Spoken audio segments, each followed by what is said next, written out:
What is up YouTube, and welcome back to the RiftGuides WildRift video. It is tier list time. And if you want to get something really spicy as well today, check out my partner in the description below. If you join there and create a CV, you can win one coaching session with me for absolutely free. So check out the link in the description below, and let's now get started with the tier list video. First up, we have the Baron lane. Gnar has been an addition to the S tier since this champion is absolutely bonkers and sickeningly OP.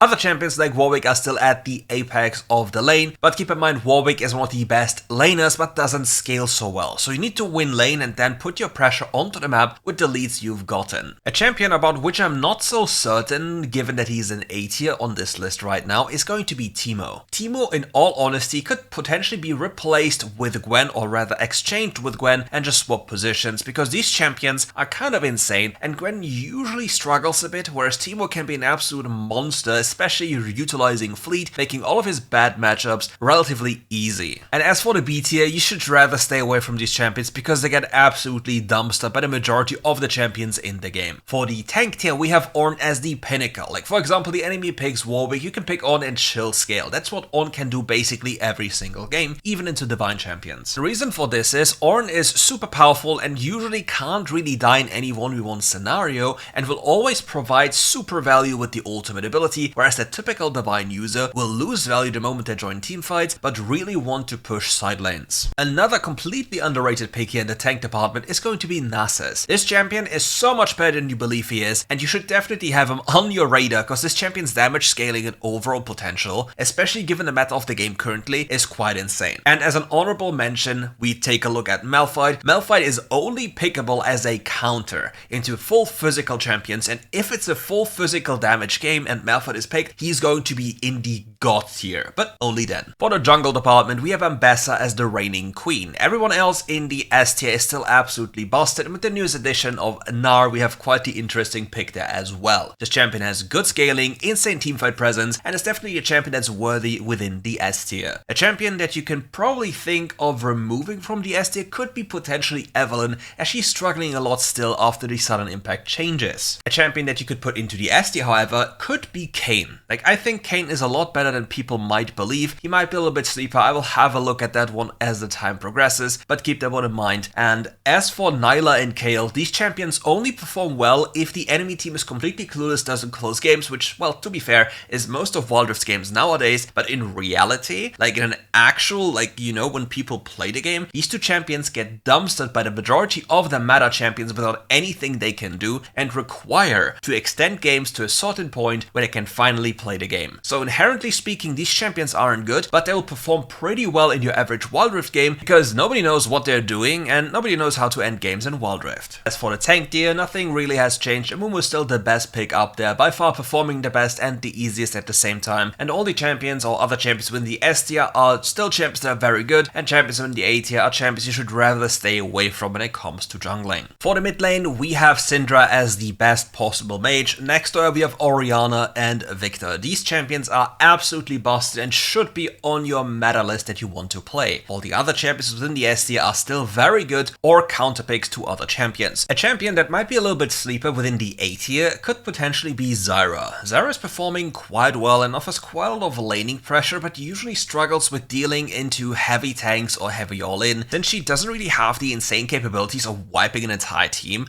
it's kind of a difficult thing for her to deal with these heavy chunky champions. So if anything, I would say Zyra is probably the best champion within the A tier, closely followed by Mr. Ziggs, who could also potentially be placed into the S tier. But if there's something that makes the current mid lane meta in WildRift kind of annoying, is that you can simply pick any of these heavy scaling mages, like for example, as I said, Victor, Orianna, Aurelion Sol, even Heimerdinger, Morgana, be it Zyra, Ziggs, you can pick all of these champions. You just go Gathering Storm and maybe even pick up Zombie Ward and you simply scale. You will always have value, and that is something that is completely overpowered compared to other champions. For example, Karma mid lane doesn't do much, Kayle mid lane can't even clear her wave, Vex mid lane still struggles from Perseverance, Twisted Fate doesn't do damage, and Cleanse completely negates his existence, and well, kinda the same for Lissandra, but at least she can play lane with a different rune setup, whereas Twisted Fate can't really do anything. But yeah, if you play mid lane, pick any of these mages, go for scaling, and enjoy having impact. As for the assassins, Echo is the pinnacle of the assassin champions. He can just throw his first ability on the wave, and then invade any other jungle that isn't an early game powerhouse on level 2 at their camps. Basically, Echo has the way of playing the lane like a mage, completely non-interactive and clearing the wave without anything you can do about this.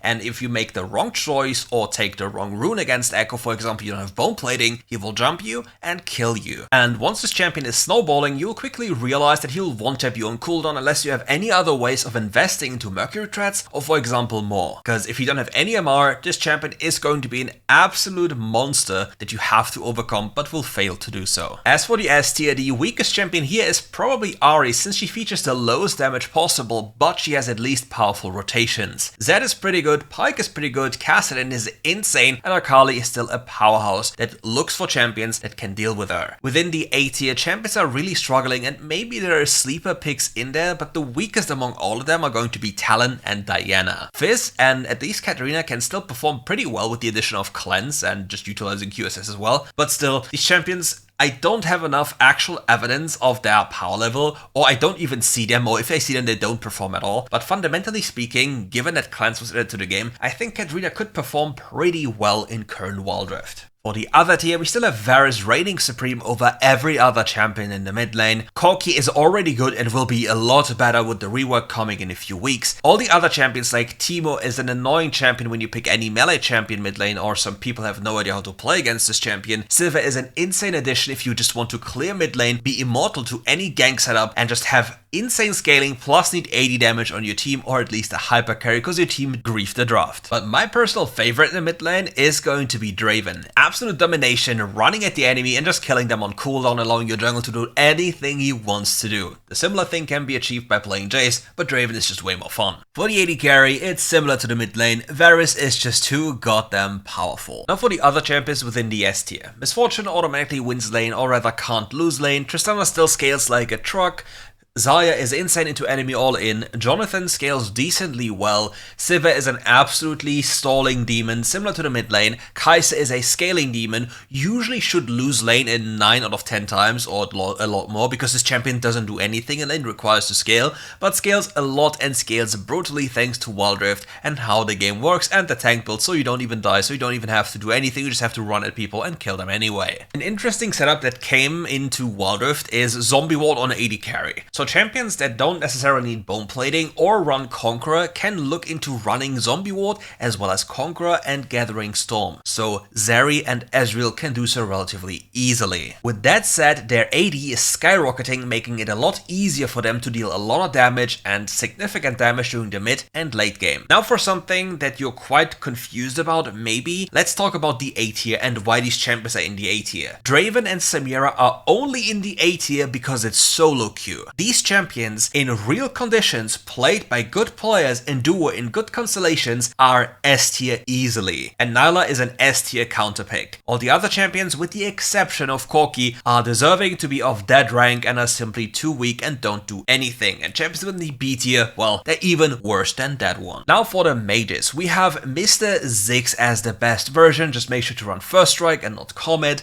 and then you're more than fine. And as per usual, the S tier is usually the meta and the A tier is the weaker version of the meta, and the B tier is something you stay away from, so keep it with the S tier and enjoy getting LP for free. For the support role, we have Nautilus as the best pick here. He has the most lane presence, the most damage, the most setup, and the most annoying kit of all of these champions. Other champions within the S tier are less consistent or a little bit weaker, with the exception of Ornn. Ornn is an absolute powerhouse, damage-wise, teamfight-wise, and overall utility-wise, thanks to providing people with crafts. And if you're wondering why I'm putting Blitzcrank into the A tier, Blitzcrank is not a blind pick. Blitzcrank is not a good pick. Blitzcrank is a counter pick exclusive to enemy enchanter champions. So Blitzcrank will only and exclusively have value if the enemy champions or if the enemy team picks any of the protect or carry champions that can be easily abused. But if there's any tank in front of Blitzcrank, this champion is absolutely worthless. Now for the protect tier.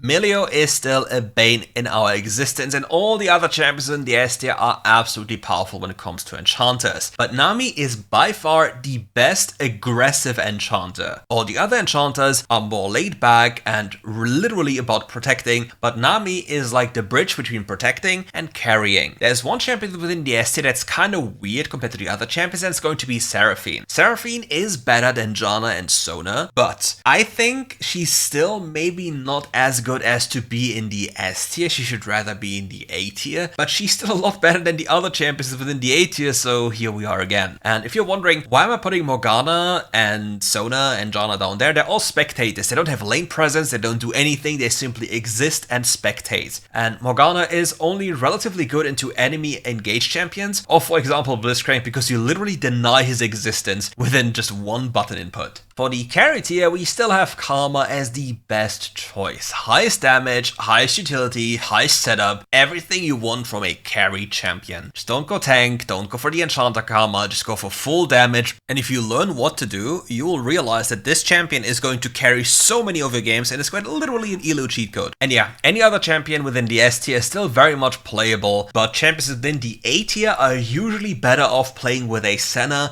than in solo queue. They really don't offer that much. Sorry, broken support, F in the chat for you, my homie, but Swain and Brand in the carry position on support are truly not that good. And yeah, that's it for today's video. Thank you all for watching, and if you enjoyed the video, leave a like, subscribe to the channel, don't forget to comment, and if you want to win a free coaching session, check out the description below and create a CV using the link in the description. The winners will be drawn on the 3rd or 4th of March, so enjoy your time till then, and see you soon for RiftGuides content.